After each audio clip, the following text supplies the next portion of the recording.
नोआ परी कुछ दिनों बाद मरने वाली थी। उसके पास एक जादुई ब्रेसलेट था जो वो किसी को देना चाहती थी। मरने से पहले मैं अपना ब्रेसलेट एक ऐसे इंसान को देना चाहती हूँ जिसका दिल दया, सच्चाई और ईमानदारी से भरा हुआ हो, जो बुरा काम करने का मौका मिलने पे भी बुरा काम ना करता हो। पर ऐसा इंसान मिलना तो बहुत मुश्किल है, कितना भी मुश्किल हो, लेकिन मैं अपना जादुई ब्रेसलेट ऐसे ही किसी योग्य इंसान को दूंगी।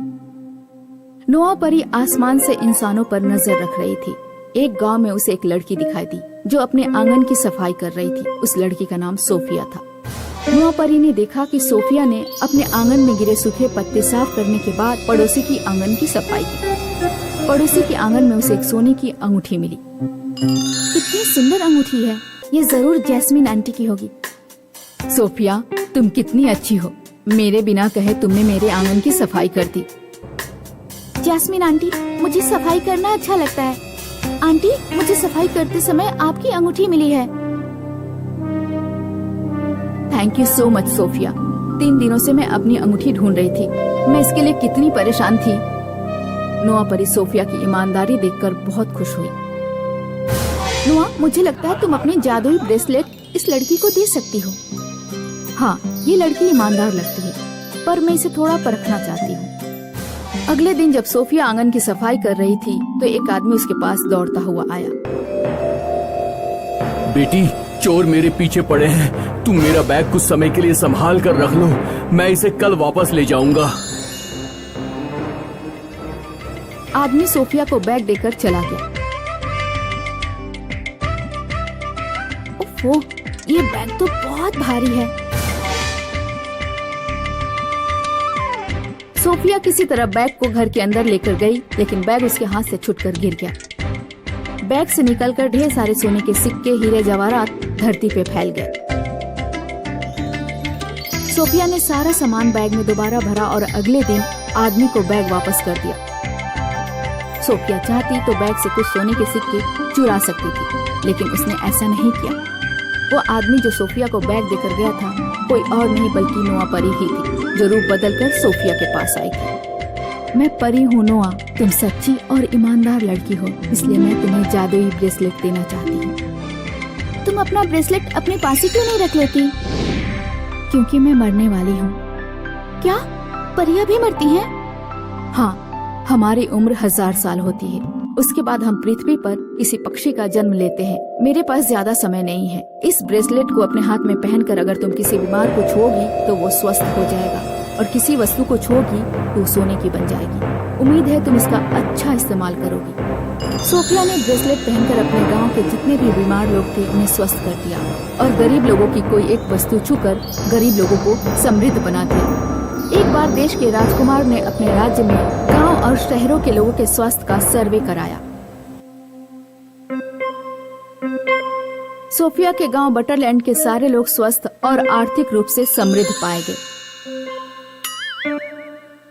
राजकुमार को यह जान के बहुत हैरानी हुई थी कि उनके राज्य में एक ऐसा गांव भी है जहां के सारे लोग स्वस्थ हैं। राजकुमार जेम्स एक आम इंसान का वेश धारण करके गांव पहुंचा और वहां के लोगों से उनके स्वास्थ्य और समृद्धि का कारण पूछा। आंटी जी, जरा ये तो बताइए, आपके गांव में सभी इतने स्वस्थ और समृद्ध कैसे हैं? सोफिया नाम की एक लड़की के कारण हमारा गांव इतना खुशहाल है। उस नेक दिल लड़की ने अपनी जादुई ब्रेसलेट से हम गांव वालों के सारे दुख दूर कर दिए। सोफिया जब राजकुमार के सामने आई तो राजकुमार पहले ही नजर में सोफिया से प्यार कर बैठा। राजकुमार ने अपनी असलियत बताए बिना सोफिया से अपने प्यार का इजहार किया। एकदम से प्यार? कम से कम मुझे जान पहचान का मौका तो दो। जैसी तुम्हारी मर्जी, कल गर्मियों का मेला लगेगा, साथ में घूमने चलोगी? राजकुमार और सोफिया अक्सर मिलने लगे। उनके बीच धीरे धीरे प्यार बढ़ता गया। राजकुमार की माँ रानी मैडलिना को यह पसंद नहीं आया कि राजकुमार एक गरीब लड़की के साथ आम लोगों की तरह घूमता रहे। रानी मैडलिना ने अपने एक वफादार नौकर से सोफिया के बारे में सारी जानकारी निकलवा ली। एक रात राजकुमार जब सोफिया से मिलकर महल लौटा तो रानी ने उनसे कहा, जेम्स, तुम्हें गरीब लड़की के साथ घूमकर हमारी नाक कटाने पर क्यों तुले हुए हो? माँ, मैं और सोफिया एक दूसरे से प्यार करते हैं।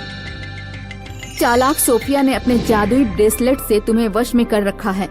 तुम्हें लगता है तुम उससे प्यार करते हो, पर जादुई ब्रेसलेट के काले जादू से उसने तुम्हें अपनी जाल में फंसाया है, क्योंकि तुम राजकुमार हो। ऐसा नहीं है माँ, सोफिया नहीं जानती कि मैं राजकुमार हूँ, और मैंने लोगों से सुना है कि उसका ब्रेसलेट बीमारों को स्वस्थ करने और गरीबों की मदद करने के लिए है। सोफिया अपने ब्रेसलेट को एक बॉक्स में बंद करके सोती है। अगर तुम्हें मेरी बात का यकीन ना हो तो आज रात चुपचाप सोफिया के घर जाओ और ब्रेसलेट के बॉक्स को खोल कर देखो।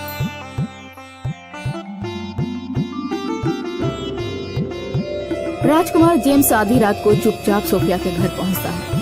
उस समय सोफिया सो रही थी। जेम्स ने वो बॉक्स खोलकर देखा जिसमें ब्रेसलेट रखा हुआ था। बॉक्स के अंदर एक पर्ची थी। इस ब्रेसलेट से किसी को भी वश में किया जा सकता है।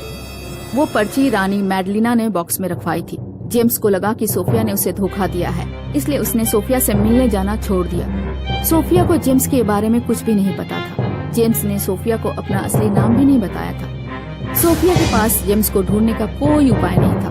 साल भर बीत गया।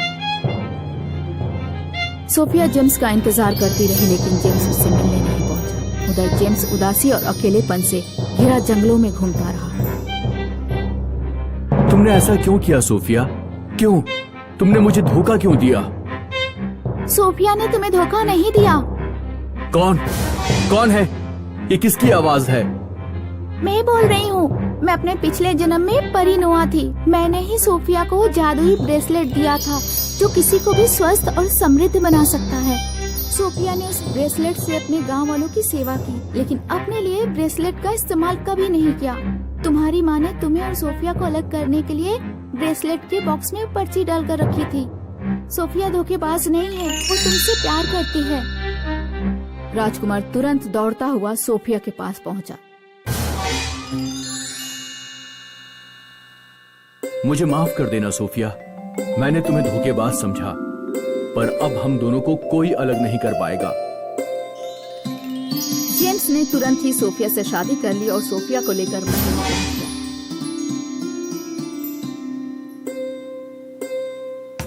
रानी मैडलिना के पास अब सोफिया को अपनी बहू के रूप में स्वीकार करने के अलावा कोई रास्ता नहीं बचा था। जेम्स और सोफिया हमेशा साथ साथ रहने लगे। सोफिया ने जादुई ब्रेसलेट से राज्य के सभी लोगों को स्वस्थ और समृद्ध बना दिया।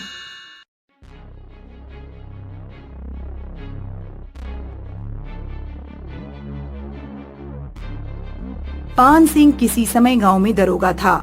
उसकी दहाड़ से गांव के बड़े बड़े चोर और बदमाश भी कांपते थे। पान सिंह का छोटा भाई नरेश भयानक शराबी और जुआरी था। पान सिंह ने उसे मार मार कर सुधारा और उसकी शादी कराई। लेकिन आज पान सिंह खटिया से उठने की हालत में भी नहीं है। पान सिंह की ऐसी हालत उसकी पत्नी की मौत के बाद हुई। एक बार जब पान सिंह ट्रेनिंग पर गया हुआ था तो पान सिंह की पत्नी को बुखार आया था। उसने घर में पड़ी पुरानी दवा खा ली थी जो एक्सपायर हो चुकी थी। पत्नी की मौत का सदमा पान सिंह से झेला नहीं गया और उसे टीबी की बीमारी ने पकड़ लिया। तब से पान सिंह चारपाई पर पड़ा हुआ था और उसकी बेटी गौरी उसकी सेवा करने में लगी हुई थी। पापा, थोड़ा सा दलिया खा लो ना, डॉक्टर ने बिना कुछ खाए दवा खाने से मना किया है। मेरा कुछ खाने का मन नहीं है गौरी, नवरात्रि आने वाली है।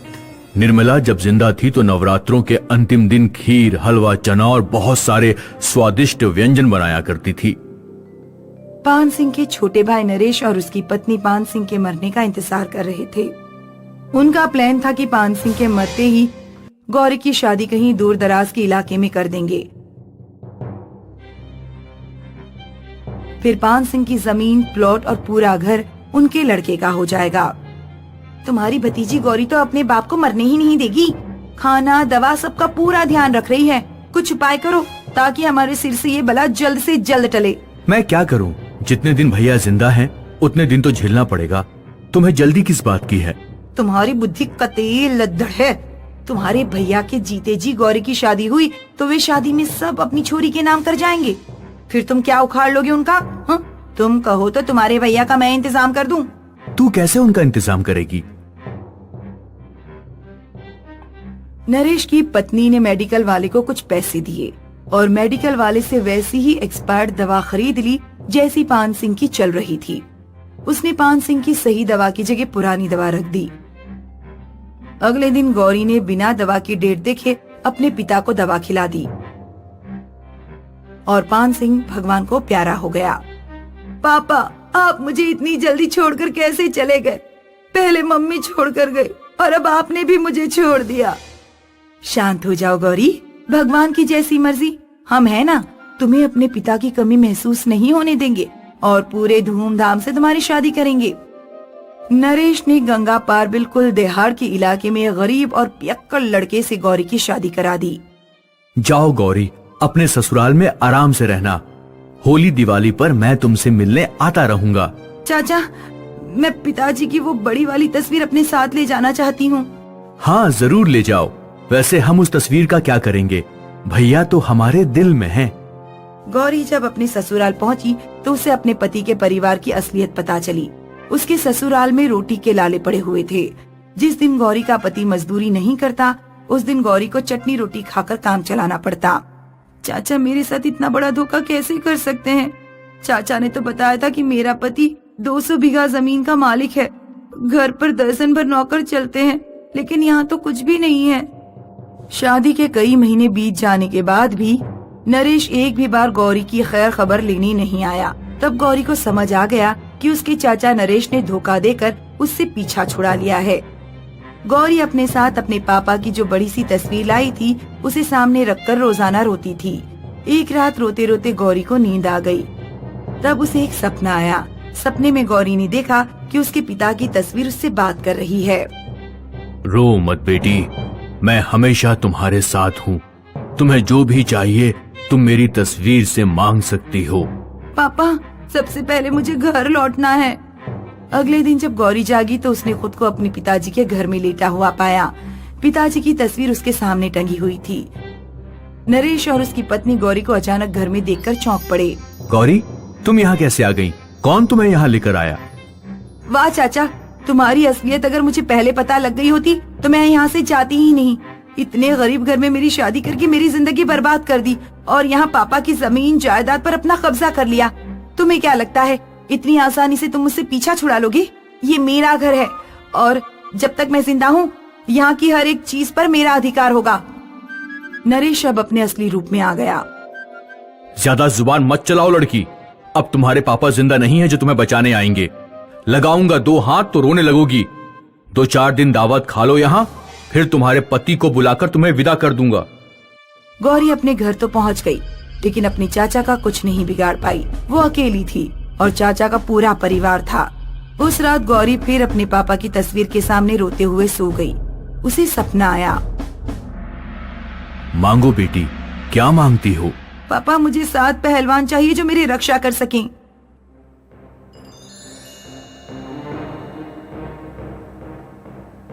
अगले दिन गौरी जब सोकर उठी तो 7 पहलवान उसके सामने खड़े थे।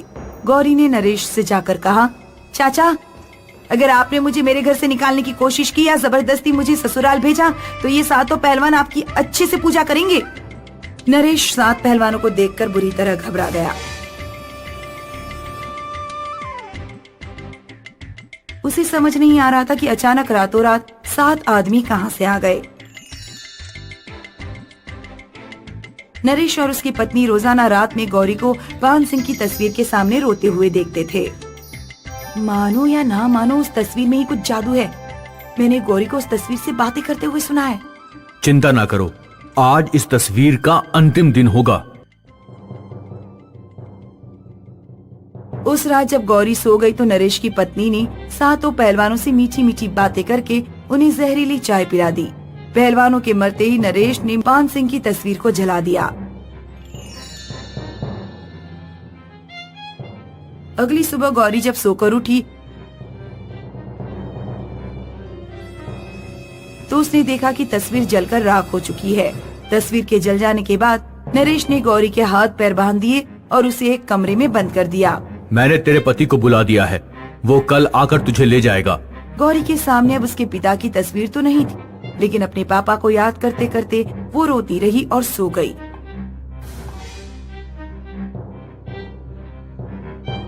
उस रात फिर उसे सपना आया।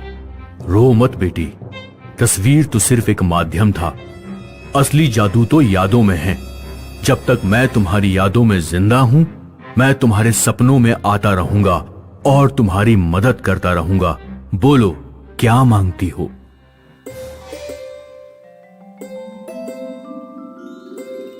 इस बार गौरी ने 7 बंदूकधारियों को मांग लिया। नरेश का परिवार गौरी के घर से ऐसा भागा कि फिर कभी लौट कर नहीं आया।